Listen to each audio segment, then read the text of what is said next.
y bienvenidos. Estamos esta noche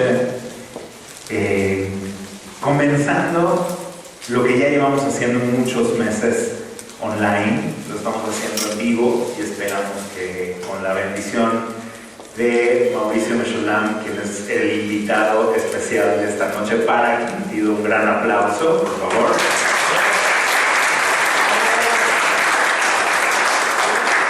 Espero que con tu bendición, Mauricio, esto se convierta en algo que vamos a hacer periódicamente con público y eventualmente también lo vamos a subir a las redes. Vamos a presentar a nuestro invitado esta noche. Él es Mauricio Meshulam. Por si alguien ha vivido bajo una piedra durante los últimos años y no sabe quién es, vamos a dar su...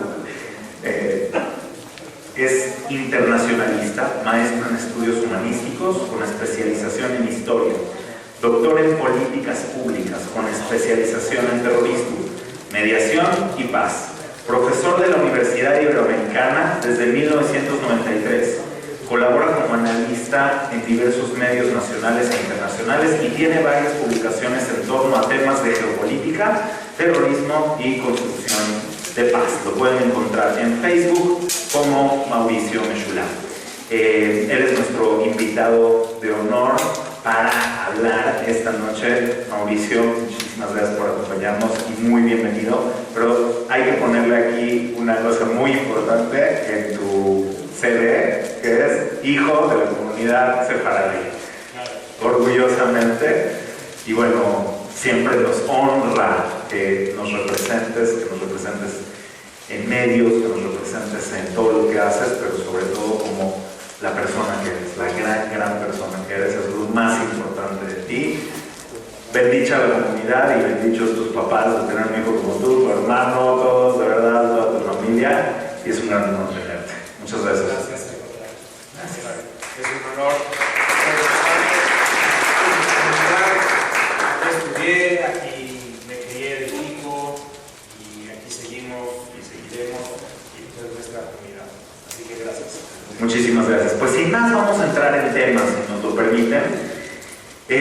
Vamos a hablar acerca del conflicto sobre el monte del templo, sobre la explanada de las mezquitas. Vamos a hablar de este tema y voy a dar una pequeña introducción histórica. La realidad es de que todos queremos escuchar a Mauricio, nuestro invitado.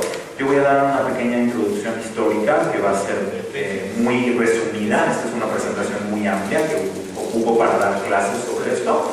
Pero nada más para tener un contexto histórico de lo que es este conflicto, tras lo cual vamos a escuchar a Mauricio y luego vamos a platicarlo. Vamos a platicar juntos tu opinión, vamos a escuchar sus preguntas y bueno, por lo tanto, pues vamos a empezar con esta pequeña presentación. Lo primero que vemos aquí,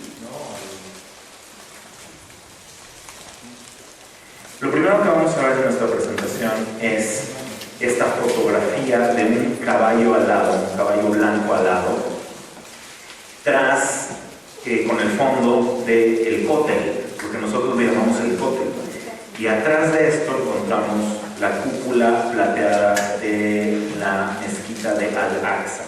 Esta es una foto, pues, de alguna forma propagandística de la idea islámica de que este lugar no es el cótel. No vamos a descubrir que ni siquiera es una idea islámica, es una idea más moderna, donde el caballo de Muhammad, que se llamaba Al-Burak, voló Muhammad en su caballo, según lo que vamos a ver un poquito más adelante, y viajó a un lugar que se llamaba la Mezquita Lejana, es la mezquita de Al-Aqsa.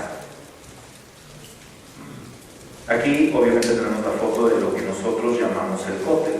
Nosotros le llamamos cótel, que es la pared externa de lo que fue el templo sagrado. No es la pared del templo como tal, sino es la pared del muro de contención del monte del templo. Vamos a ver que hubo varias etapas en su construcción. Como les digo, vamos a hacerlo de manera resumida. Todo comienza entonces con la Hijra, que es el viaje de Muhammad cuando se va de la Meca, de la ciudad de la Meca, y lo expulsan de ahí. Se va a la ciudad que se llamaba Yatrib en aquella época. Después se conoció como Madinat al-Nabi, por decir la ciudad del profeta. Y después se expande el imperio musulmán. Aquí vemos las diferentes etapas de su expansión. Tampoco no tiene mucha resolución, pero se alcanza a ver en el verde más fuerte las primeras partes de la expansión del Islam, y después en un verde más tenue se va viendo cómo se fue expandiendo hacia Oriente y hacia Occidente. Ahora bien, ustedes saben que el Islam pues tuvo un gran cisma, una gran división del Islam. La unión del Islam original se separa a partir de que Ali, quien fue el cuarto jalif, en árabe jalif como en hebreo es cambio, de jalif, bueno, jalif es el que fue cambiando al líder del Islam, que obviamente al principio fue el propio Muhammad, tras lo cual fue su suegro, Abu Bakr. Después de Abu Bakr hubo otro jalif que se llamaba Osman, y después Ali, quien además, bueno, era su yerno, era el yerno de Muhammad. Se separa el Islam en dos y se crea el sunismo y el chiismo. Esto es importante para lo que nos interesa a nosotros, porque nos vamos a dar cuenta de que en el momento que se separa el Islam es justamente el momento donde también se le da una importancia a Jerusalén, a la ciudad que los musulmanes conocen como lugar de Jerusalén, lo conocen como Bait al-Maqdis. A veces se pronuncia la L, a veces no se pronuncia la L, depende de qué tipo de dialecto árabe estemos usando. Entonces, ¿por qué es importante esto? Porque el Islam suní es expulsado de la Meca. Es expulsado de la Meca, y los que se quedaron con la posesión de la ciudad más importante para los musulmanes eran los shiitas en español. Entonces, en ese momento clave, nunca ellos sabían ni tenían la forma de imaginarse que iban a poder volver muy pronto como lo sucedió. Entonces fueron el califato Omeyyá en español, que decidió tener un plan B. Si no regresaban a la Meca, iban a hacer otro lugar de peregrinaje, y decidieron que fuera Jerusalén.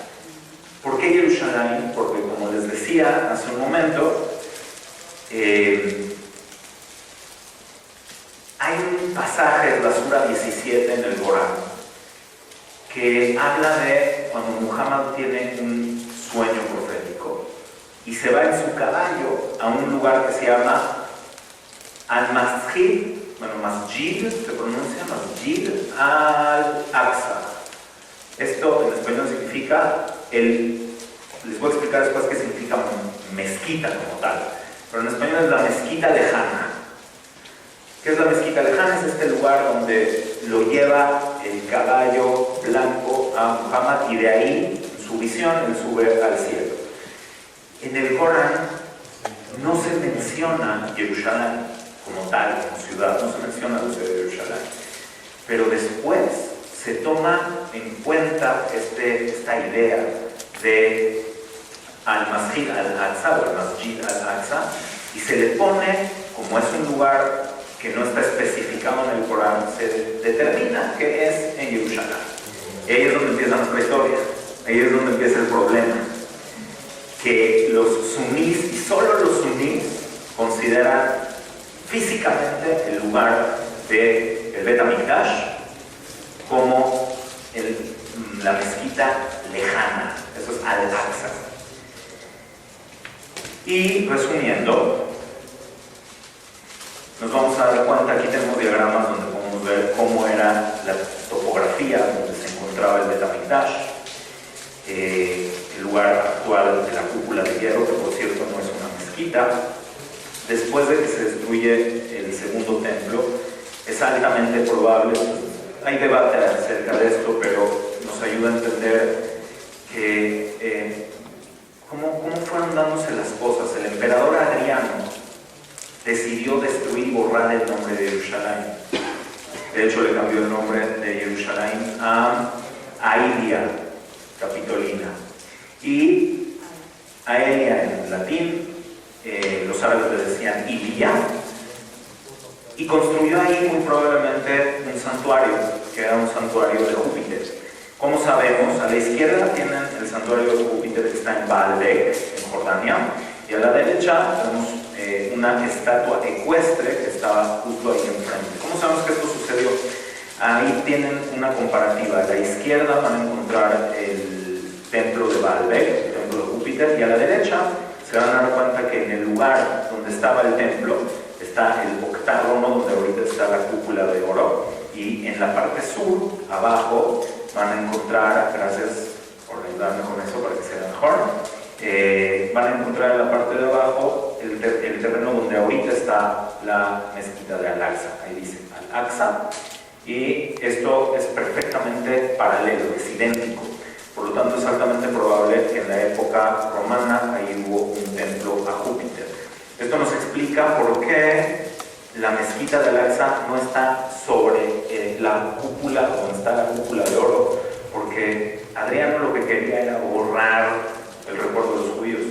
Entonces, para borrar el recuerdo de los judíos, cambió la forma de hacer su propio templo y lo hizo al sur, en la pared sur, y no en el centro, donde se encontraba el Beit HaMikdash.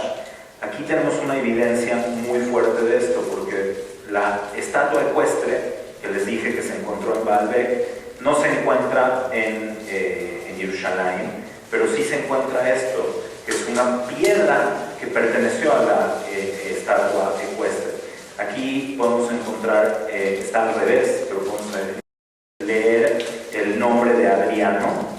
Los musulmanes que reutilizaron esta piedra de Dios la pusieron ahí en la pared sur, y justo pues, no sabían leer español, no sabían latín, no sabían las letras latinas, entonces lo colocaron hacia abajo, pero podemos ver el nombre de Adriano, el nombre de su familia, y presumiblemente esta es la piedra que se encontraba en la estatua ecuestre que les hice mención hace un momento.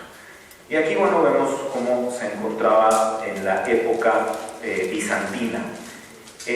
Más o menos en la década de los 20 se hizo una excavación en la mezquita, en Al-Aqsa, para reforzar unos pilares de la mezquita. Y aquí vemos unas fotos donde se ven unos mosaicos. Estos mosaicos son bizantinos, exactamente, Isaac. Estos mosaicos es muy probable que en este lugar donde primero fue el templo de Júpiter, después en la época bizantina se hizo ahí una iglesia cristiana y se evidencia por estos mosaicos. Cuando llegaron los musulmanes y conquistaron Jerusalén en la propia época del principio del Islam, pues decidieron hacer su mezquita en la parte sur, donde se encontraba la basílica del templo de Júpiter. Y aquí vemos unas construcciones del gobierno omeya. Entonces, esto nos indica y nos explica por qué los musulmanes construyen al sur y no en el centro.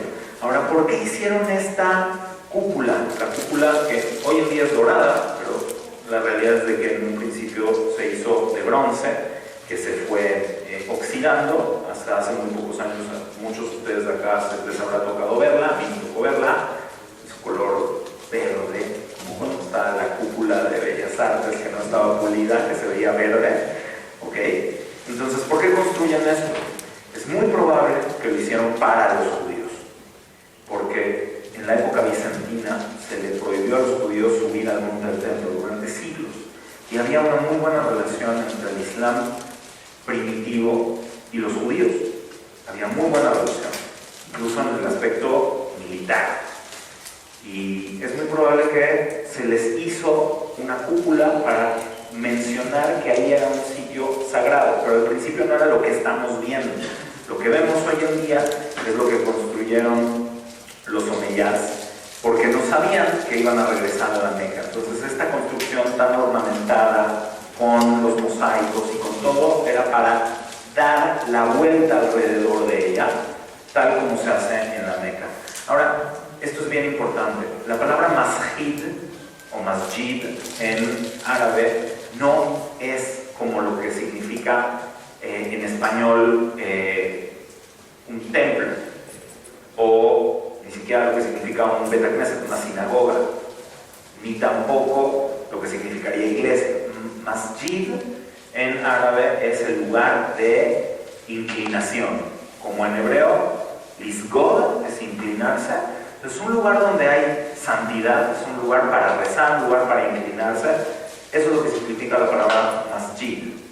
Y para terminar, vamos a ver nada más unos cuantos sabios musulmanes que reconocen que este masjid o este lugar era de los judíos originalmente. Este sabio se llamaba Abu Ja'far Muhammad bin Jarir al-Tabari, que es uno de los primeros exégetas del Corán.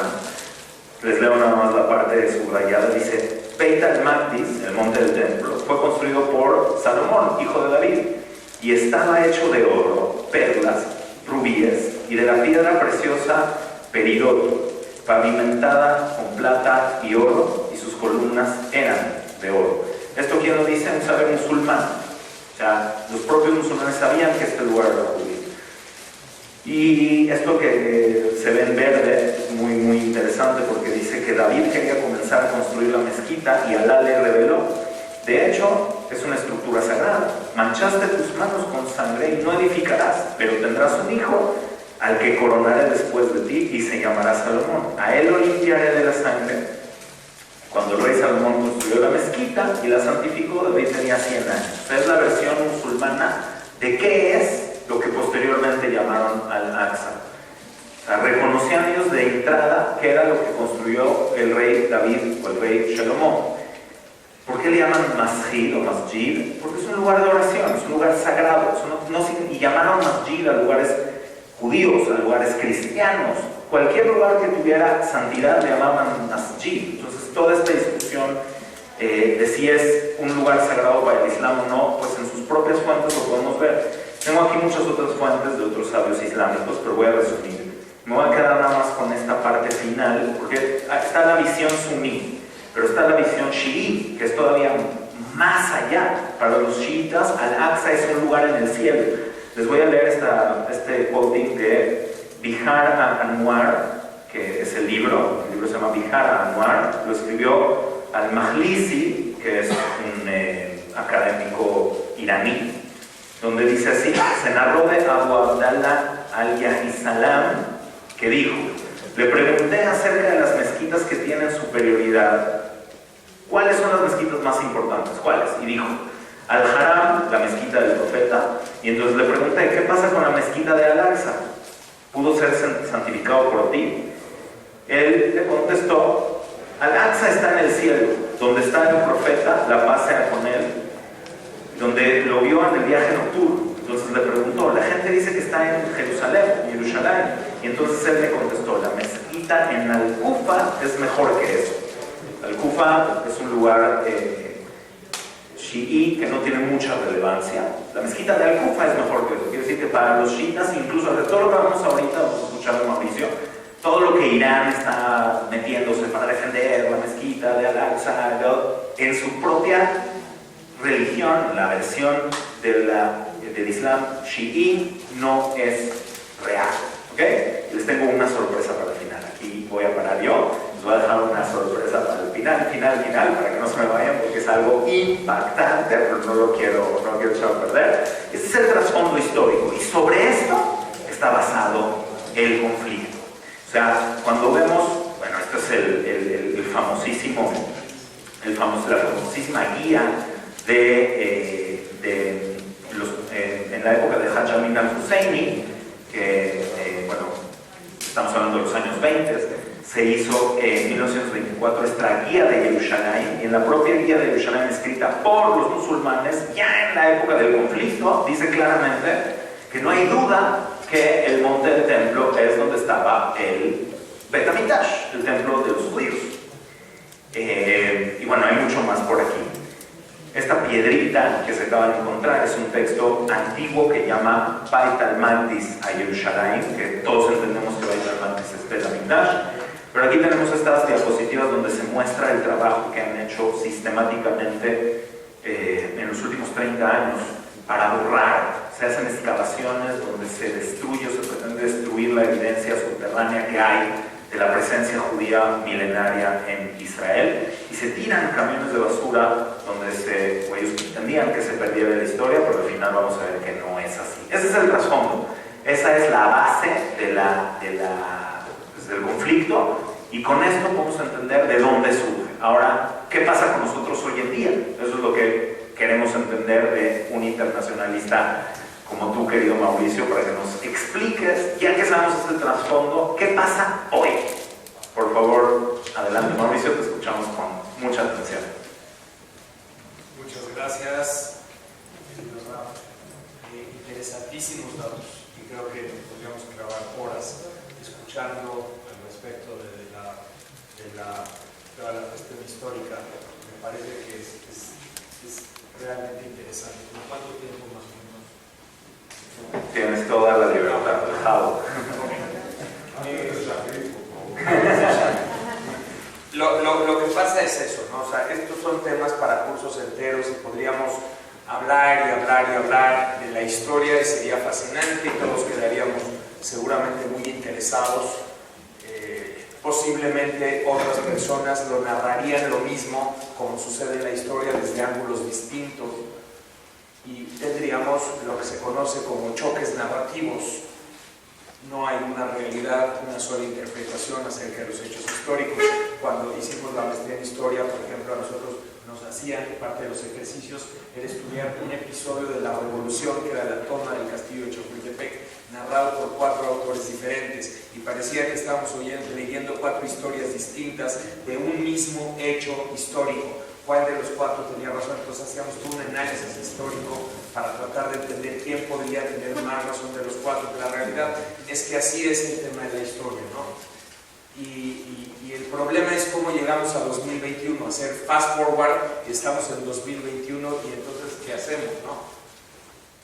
Creo que la labor de gente que hace el trabajo que hago yo es tratar de explicar de la manera más clara posible para ustedes y de una manera comprensible, tratando de entender un poco por dónde va la situación de este momento. ¿Por qué?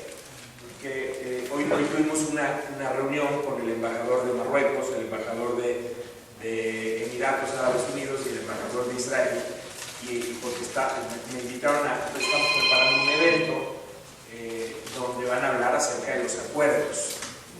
Y les digo, si me van a poner a mí a hacer preguntas, pues yo les voy a hacer las preguntas, ¿no? Porque me dice el embajador emirati, me dice la solidaridad y las ganas de acercarnos y las ganas de tejer lazos y redes. Le digo, a mí me parece muy bien, además que yo como internacionalista tengo una pregunta: ¿por qué esas repentinas ganas de acercarnos y de tejer lazos surgen exactamente cuando Donald Trump va terminando su campaña y no surgen 3 años antes, o 4 años antes, o 7 años antes? O sea, ¿cuáles son los factores concretos de la política y la geopolítica internacional que llevan a su país a tomar una decisión que no habían tomado antes? El embajador de Israel se ríe. Nosotros hemos tratado, ya sé que ustedes han tratado, pero la pregunta es, a ver, ¿es lo mismo con Trump que con Biden o no? O sea, entender ese tipo de factores que nos permiten ver el momento actual a partir de hechos que combinan a la historia importantísima, porque esa no nos la vamos a quitar, con factores coyunturales, y eso nos trae al 2021. Entonces, si me permiten, déjenme platicarles un poquito de la coyuntura del 2021, porque incluso haciendo así como con una lupa de este gran plano histórico, agarramos una lupa y tomamos los últimos 10 años y vamos a encontrar conflictos como el que vivimos hace unas pocas semanas, en 2008-2009, luego en 2012, luego en 2014, que fue más largo,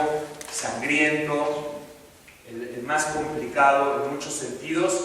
Y luego del 2014 al 2021, con nuestra lupa, vamos a ver que esos conflictos no estallaron al mismo nivel que lo que vimos hace unas pocas semanas. ¿Qué pasó entonces entre 2014 y 2021 que ese conflicto no estalló y ahora sí? ¿Ahora qué pasó en 2021? ¿Por qué en 2021 sí? O sea, las condiciones históricas son las mismas, porque pues igual el Beit HaMikdash, entonces ahí estaba, no cambia del 2019 al 2021, ni de enero a abril, eso es lo mismo. Número uno. Número dos, nuestras diferencias, los factores que llevan a los pueblos a chocar, ahí están en 2019 y están en 2018 y en 2017. ¿Y por qué, sin embargo, en 2017 y 2018 no tenemos el conflicto actual? Y añadir un factor más.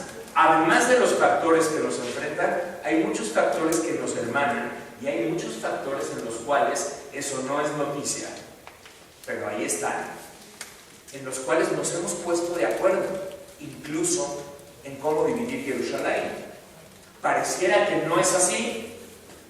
Hay que leer bastante acerca de los procesos de negociaciones, hasta dónde han llegado. Los invito, por ejemplo, lo acaba de publicar hace exactamente 15 días, un libro, el Instituto de Estudios de Seguridad Nacional de la Universidad de Tel Aviv, conformado por exfuncionarios, exmilitares, académicos. Es de verdad de lo más prestigioso, no de Israel, del mundo, por los estudios de temas de seguridad que hace. Acaba de publicar un libro que es un verdadero tratado acerca del proceso de Anápolis, del proceso de negociación, y el libro detalla qué tan cerca estaban ya las posturas, o sea, en qué aspectos ya estaban de acuerdo las partes. Y claro, también explica con detalle dónde falló, cuáles son los factores que hicieron ese proceso fracasar, porque de haber amarrado los últimos puntos, los últimos aspectos, hoy estaríamos ante una circunstancia muy distinta. Y ese es justamente el problema. No nos creamos que las posiciones son irreductibles, no nos creamos que es imposible negociar porque las partes han llegado a negociar. Más bien hay que entender cuáles son los factores que llevan a que esas negociaciones fracasen en determinados momentos y cómo esos fracasos detonan conflictos que se vuelven conflictos armados en momentos muy específicos y por factores varios, que no voy a detallar en este momento porque nos tardaríamos muchísimo si hablamos concretamente del caso de Hamas y Yihad Islámica 2008, 2009, 2012, 2014. Vamos a concentrarnos en 2021, si a ustedes les parece, para tratar de hacer esto un poquito más explicativo y más ilustrativo al respecto de lo que estamos hablando. El primer elemento, yo diría, es que a pesar de que esto no es una cuestión coyuntural solamente, sí hay que tomar una gran lección. La gran lección es que los conflictos que no se resuelven tienden a explotar y tienden a crecer. Esto es válido a nivel internacional. O sea, no creen que porque una situación no está en las noticias hoy, por ejemplo, Corea del Norte, no está en las noticias hoy, significa que ya solito se está resolviendo ese problema. O no está en las noticias hoy un choque entre China y Taiwán y por lo tanto la situación ya solita se está resolviendo. Nosotros estamos muy acostumbrados a ir como la liebre, ¿no? A ir cazando liebres a partir de los focos que nos van poniendo los medios sobre ciertos aspectos o ciertos temas muy específicos, pero no se resuelven. Y concretamente el conflicto palestino-israelí es uno de los conflictos más complicados de resolver, no solamente para las partes en disputa, sino para todas las partes mediadoras y aquellos que se juegan el capital político para tratar de resolverlo. Normalmente fracasan, y cuando terminan fracasando, así como se fracasó en los distintos procesos o en Anápolis, por ejemplo, que les estoy platicando ahorita, o el del 2014, ¿no? En el momento en que alguien fracasa, está gastando su capital político porque queda como el político, por ejemplo, el presidente de Estados Unidos, que no pudo conseguir la paz entre palestinos e israelíes. Entonces le huyen y dicen, mejor hay que tratar de administrar el conflicto. Y además, pasados los años, tanto en Israel como en Palestina, hay políticos que son, pues, políticos, como los políticos de cualquier parte del mundo, y dicen, no voy a gastar mi capital político en algo que no le veo salida. Mejor voy a ver cómo pateo el bote 4 añitos y ya le dejo el problema a alguien más. Y 4 años, y 4 años, y 4 años, y el conflicto no se resuelve, ¿eh? O sea, si la decisión es que es un conflicto irresoluble y es un conflicto intratable, no por ello, o sea, no por sacar esa conclusión, pensemos que pasados los años las cosas van a mejorar por el olvido, ¿no? Como tenía yo una disputa con un amigo y no tocamos el punto y entonces pasaron los años, él se olvidó y yo me olvidé y no pasa nada. No es así. Aquí no es así. En la medida en que el conflicto no es enfrentado directamente y por más difícil que sea, o sea, resolver esta disputa. Ok, tú dices que Jerusalén es así, perfecto, yo pienso diferente. ¿Qué vamos a hacer con Jerusalén? Hay alguien que tiene que enfrentar esa pregunta. No, pues entonces como no llegamos a un entendimiento, mejor vamos a partir del bote, tú te quedas allá, yo me quedo acá y vamos a ir viendo cómo es. No, porque explota en la calle. Esto explota en la calle y eso es justamente lo que caracteriza al 2021. Ojo, caracteriza al 2021 y también al 2019 y también al 2017, también al 2016. Lo que pasa es que lo del 2021 va a evolucionar por factores que les voy a explicar más. Pero estas manifestaciones de calle que vimos durante abril del 2021, ya hemos visto manifestaciones similares en tiempos pasados. Manifestaciones por parte de quién. Es que cuando la situación está así a flor de piel, basta una medida, una disposición por parte de la policía de Jerusalén para detonar manifestaciones masivas. En este caso, las disposiciones fueron adoptadas durante el mes del Ramadán. La policía israelí argumenta para proteger de medidas de COVID. Vamos a restringir la cantidad de gente que va a estar en este sitio y en este sitio y en este sitio. Y ponen barricadas en la puerta de Damasco. La puerta de Damasco da una plaza que es justamente donde los musulmanes se reúnen saliendo de la mezquita y dicen aquí no puedes estar, y además a la mezquita no pueden entrar más que X cantidad de personas.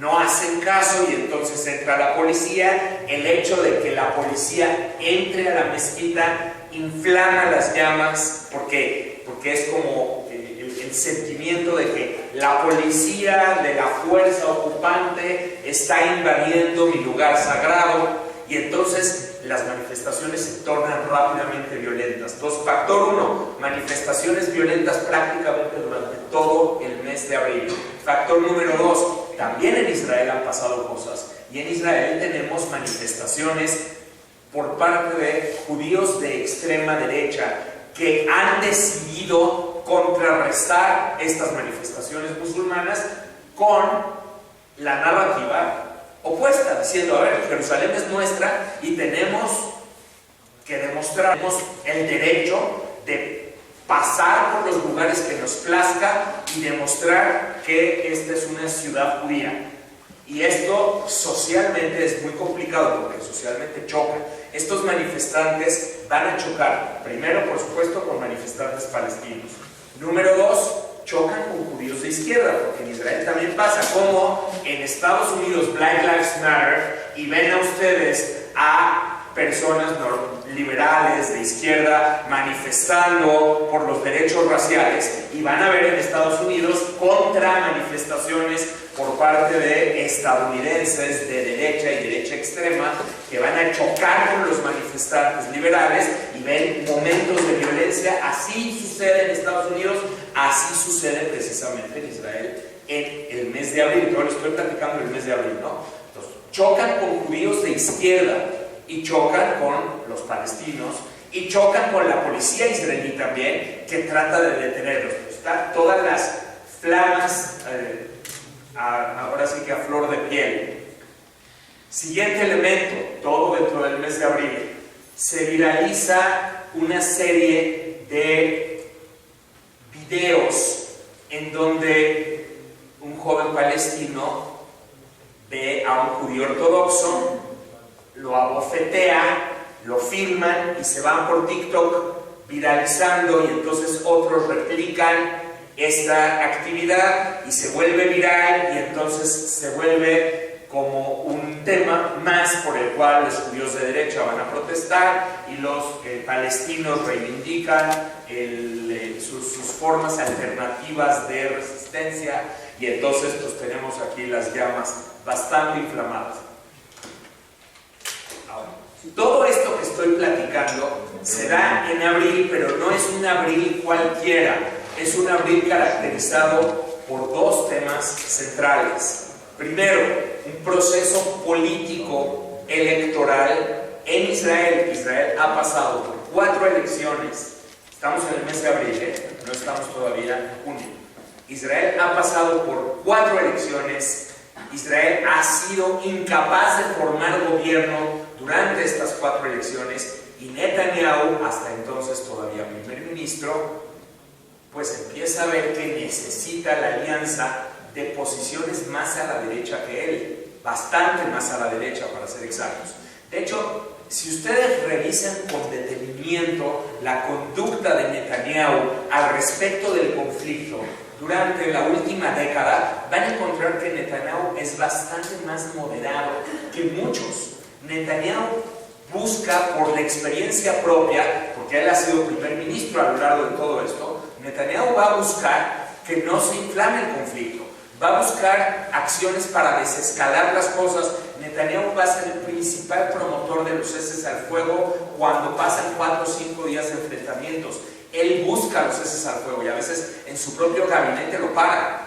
¿Qué cambia en Netanyahu? ¿Por qué Netanyahu se comporta diferente en abril y mayo del 2021 ante otros momentos donde estas escaladas habían ocurrido u otras manifestaciones similares? Lo que cambia es la situación política. Netanyahu ya no tiene aliados que le permitan formar su mayoría, salvo los aliados de más a la derecha que él, y entonces necesita adoptar una posición de fuerza, porque además es muy criticado por estos sectores de la derecha como un gobernante débil que no ha respondido con la fuerza que se necesita responder. Y por lo tanto Netanyahu dice, pues estamos en el momento electoral, ahorita me juego todo por el todo, tengo que demostrar la fuerza de la cual me acusan no tener. Y entonces vamos a ver a un Netanyahu más duro, y ese es un primer elemento. Pero en el campo palestino también están pasando cosas. Vienen elecciones para el 22 de mayo, las primeras elecciones palestinas desde el año 2005. Del año 2005 las primeras elecciones palestinas. Y jamás va a arrasar, porque tiene mucho más popularidad. La figura de Mahmoud Abbas y del partido Fatah se encuentran realmente desgastadas, y entonces jamás se ve claramente como el próximo vencedor. Viendo esa situación y ante las manifestaciones y la situación de tensión, Mahmoud Abbas se aprovecha y dice: se cancelan las elecciones palestinas, las cancela hacia el final de abril, y culpa por ello a Israel, porque dice no hay condiciones en Jerusalén para votar, etcétera, etcétera. La realidad es que lo iban a arrasar al partido Fatah, y jamás se enoja, no se enoja con Israel, entiendan esto, jamás se enoja principalmente con su opositor político, que es Mahmoud Abbas, y entonces jamás toma la decisión de mandar un mensaje de fuerza, no a Israel, un mensaje de fuerza a su opositor político para decir: de toda esta lucha, de todas estas manifestaciones, de todo este momento tan álgido, yo voy a tomar el liderazgo. Entonces vamos a ver banderas de Hamas durante estas manifestaciones, vamos a ver cómo Hamas penetra las manifestaciones, y entonces llega el día 10 de mayo, 9 de mayo, 10 de mayo, Hamás manda un ultimátum a Israel y a la policía de Jerusalén concretamente, un ultimátum que Hamás sabía perfectamente que Israel no iba a cumplir, pero lo manda. Entiendan que estos son mensajes políticos que se mandan dirigidos no a Israel, está dirigido a la audiencia palestina. El mensaje que manda Hamás es: si la policía de Jerusalén no desocupa la mezquita de Al-Aqsa para tal hora, tal día, nosotros vamos a bombardear. Y ahora sí, esto ya no es broma. Ya días anteriores, grupos palestinos que no eran Hamás y que operan en la franja de Gaza habían mandado misiles como el 20 y tantos de abril, pero fue algo que no escaló, fue algo muy pequeño. El momento en el que Hamás toma el liderazgo de la lucha es hacia el 10 de mayo. Y dicho y hecho, la policía de Jerusalén, por supuesto, no atiende el ultimátum, y más por la situación política de Israel. Netanyahu dice: no es un momento para mostrar debilidad, es un momento para mostrar fuerza absoluta. Hamás manda 7 misiles sobre Jerusalén y entonces Israel responde. Ahora, quiero aquí ser muy enfático en esto. No es de ninguna manera la primera vez que Israel es atacado con misiles desde el 2014 a la fecha. De hecho, hay ataques constantes. Y hubo 2 momentos cruciales en 2018 y 2019 en donde la situación estaba escalando a un nivel que parecía, tanto en 2018 como en 2019, parecía que se iba a detonar otro conflicto importante. Netanyahu paró las cosas. Las paró en 2018 y las paró en 2019. No con 7 misiles, con muchos misiles más. Hubo un momento donde en solo 24 horas Israel fue bombardeado con 700 misiles. 700. Y Netanyahu paró las cosas porque no quería un conflicto mayor, no quería que la situación escalara, porque sabe que Israel tiene mucho que perder en un conflicto mayor. Israel tiene mucho que ganar militarmente hablando. No cabe duda quién tiene la fuerza. No cabe duda quién tiene los aviones de precisión. No cabe duda quién tiene capacidad de generar un daño militar. Eso no cabe duda. El problema es que el efecto, el impacto político de un conflicto así no solo daña a Israel en el exterior, sino que, este es el otro factor, fortalece a Hamás en el interior. O sea, el alimento de Hamás es precisamente este tipo de conflictos. Y entre más militantes le mates, mejor. Entre más daño le hagas, mejor. Entre más cuarteles le destruyas, mejor, porque de eso vive. Eso es lo que lo nutre. ¿Eso qué es lo que nutre? Nutre su liderazgo, nutre su popularidad, nutre su capacidad de sobrevivir, que ese es el punto, porque Hamás, como decíamos, Hamás, más que un grupo militante, Hamás es una idea, y las ideas es muy difícil golpearlas a balazos, ¿no? Entonces, esto, sabiéndolo Netanyahu, lo que trató de hacer en 2017, 2018, 2019 es no escalar el conflicto. Entonces, incluso en momentos muy severos, la situación desescaló tras 24 horas. La que más duró había durado 48 horas, que fue la del 2019.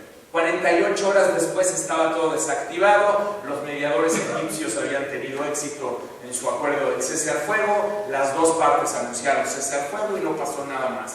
Y ni siquiera llegó a tantos medios internacionales. Es más, Israel quedó bastante bien parado en ese momento. ¿Por qué? Porque la yihad islámica, específicamente en el segundo caso, no fue tanto Hamás, fue la yihad islámica. Había mandado 700 misiles en contra de Israel. Entonces, cuando tú al mundo le dices que la yihad islámica, escuchen las palabras, la yihad islámica estuvo bombardeando ciudades israelíes, la imagen de Israel queda bastante bien. No es ni siquiera lo mismo decir Hamás que decir la yihad islámica, ¿me entienden? Porque hay una connotación de grupo extremista, terrorista, yihad, y entonces Israel sí respondió, pero respondió a manera de no escalar. Entiendan que en la guerra, y esto lo estudiamos mucho en teoría de guerra, en la guerra también hay un lenguaje. La guerra tiene su lenguaje. Cuando alguien golpea, tú puedes responder de muy distintas formas.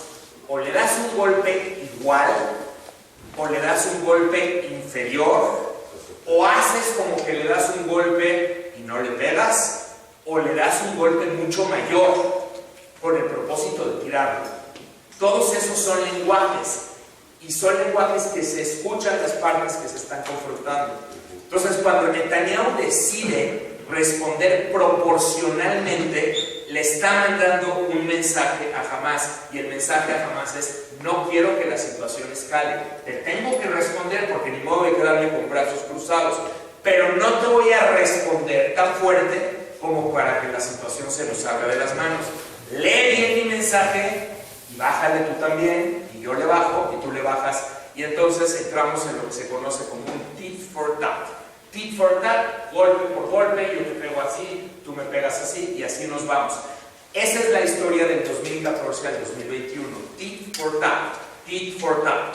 ¿Qué pasa en 2021? La situación política que les acabo de decir. Netanyahu, por sus tit for tats, es criticado en Israel de debilucho y de que es hora de tomar fuerza. Netanyahu se está jugando el capital político, y entonces lo que sucede es que vienen 7 misiles contra Jerusalén, y ahora no hay tit for tat.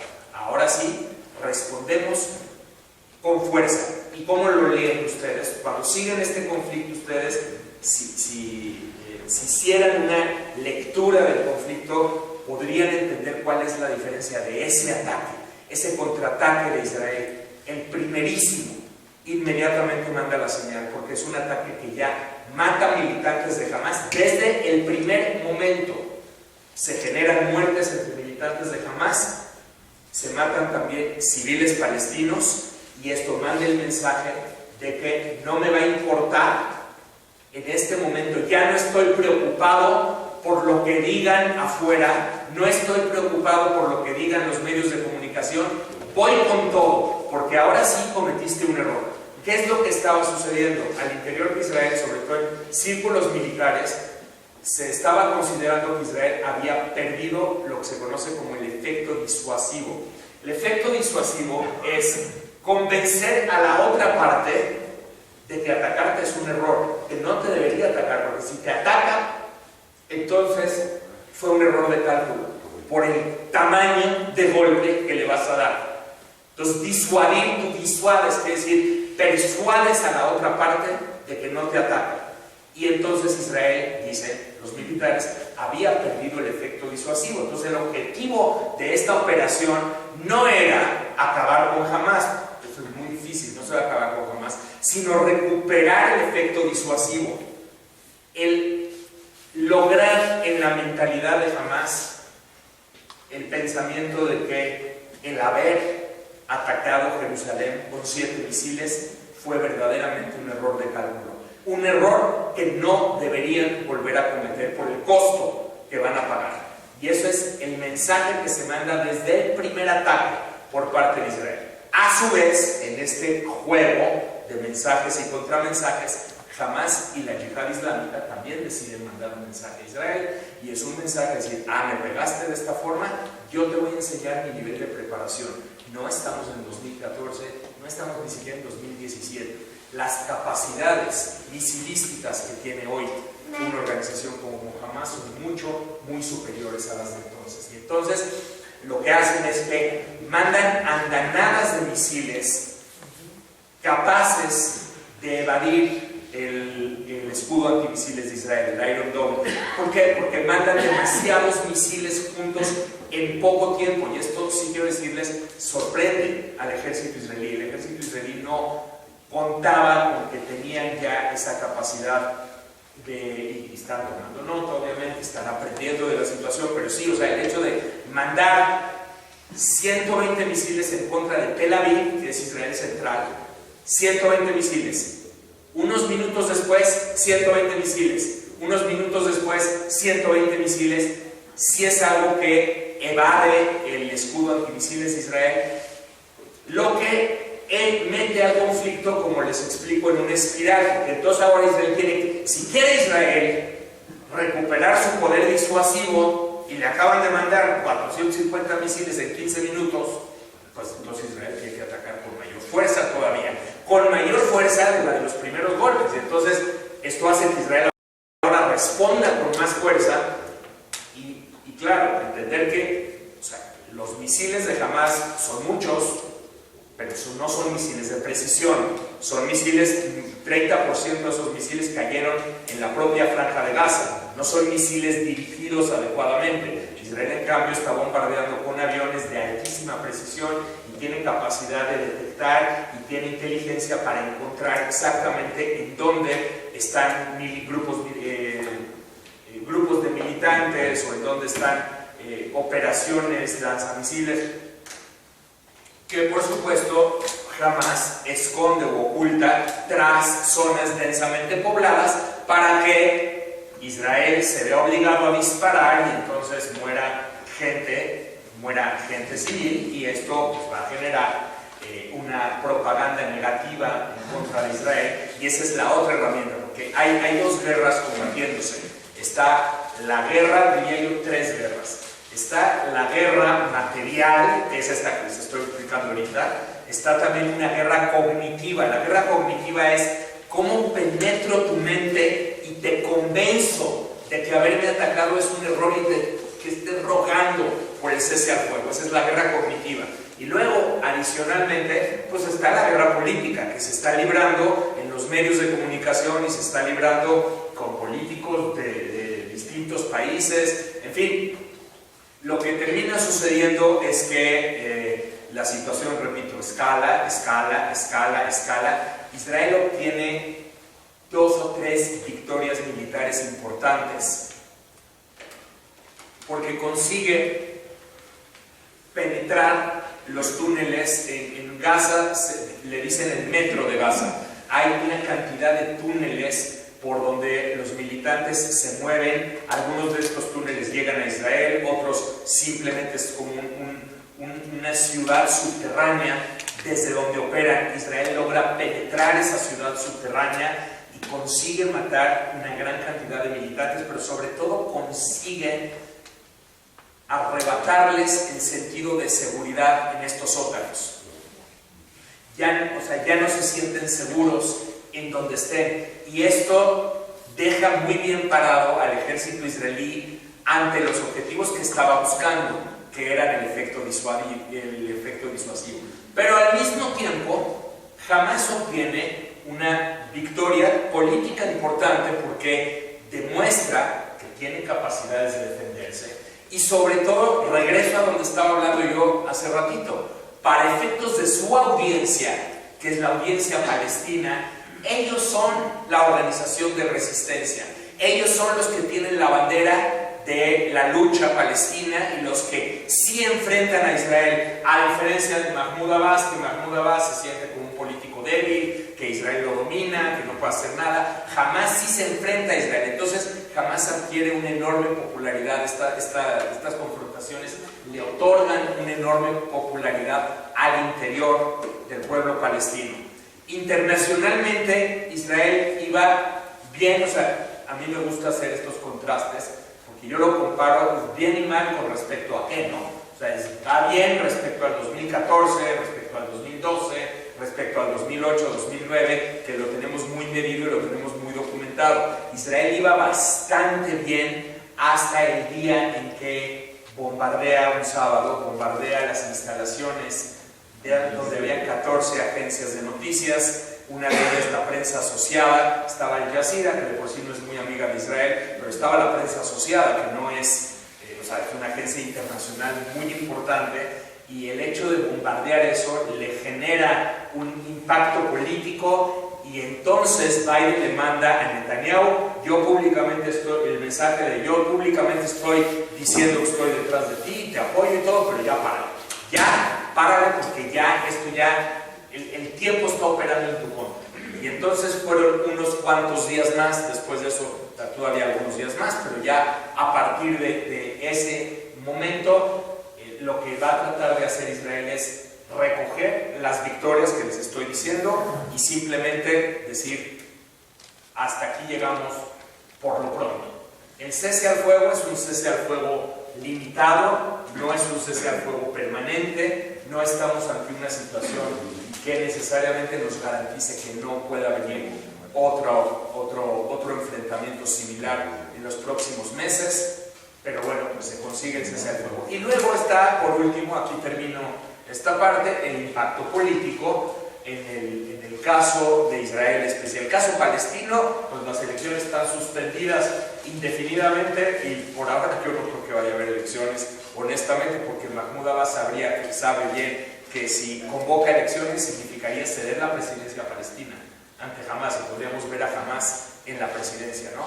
A Yandar Sinwar, seguramente. Y segundo, en el lado israelí, aparentemente Netanyahu había obtenido la victoria política de que la coalición de la oposición no se estaba poniendo de acuerdo. De hecho, el Partido Árabe, que es un partido islamista que fue crucial para darle al final la mayoría a Yair Lapid y a Bennett, ese partido abandonó las negociaciones de coalición y Netanyahu ya se estaba haciendo así porque ya decía: ya con esta la libré y van a venir otras elecciones, y ya otras elecciones son un cuento largo y a ver qué hago. Lo que pasó al final es que hubo movimientos políticos dentro de la oposición y pues se termina juntando una coalición altamente improbable. Improbable porque estamos hablando de partidos que van desde la extrema derecha hasta los partidos de la extrema izquierda, pasando por el centro, incluido este partido árabe islamista que estoy platicando. Entonces sucedió algo que de veras había pocas probabilidades de que ocurriera, que estos partidos se pusieran de acuerdo, y esencialmente se ponen de acuerdo por un factor básico, que es quitar a Netanyahu del poder. Esencialmente no están de acuerdo en otra cosa, están de acuerdo en eso. Y luego ya en otro momento hablaremos un poquito más acerca de eso, si quiero profundizar ahorita, pero a mí me gustaría terminar aquí en conclusión y tratando un poquito de hilar con lo que decía Rab. A mí me parece que es fundamental entender que hay mucha historia que nos separa, también, como también tú mismo lo dijiste, hay mucha historia que nos une. Pero más allá de esa temática histórica que ahí está, hay situaciones políticas, hay situaciones económicas, hay situaciones geopolíticas de la actualidad que a veces favorecen y a veces no favorecen la posibilidad de ponernos de acuerdo, incluso en temas tan dolorosos como Jerusalén. Sin embargo, yo creo que libros como el que acaba de sacar la Universidad de Tel Aviv son libros que tenemos que releer y tenemos que entender hasta dónde ya estábamos avanzados, hasta dónde ya habíamos llegado y en qué medida es posible tratar de fortalecer a los sectores que sí tratan de resolver el conflicto, porque son mayoría hoy los que piensan que no es resoluble y por lo tanto lo que hay que hacer es que hay que patear el bote, hay que saber solamente administrarlo. Sin embargo, pues, los conflictos que no se resuelven pues tienden a regresar, y no nos sorprenda si este conflicto regresa este mismo año, o si regresa el año que entra, o si regresa de otras formas, porque se va manifestando de formas distintas. Hasta aquí lo dejaría yo. Les voy a pedir por favor que le demos un aplauso grande a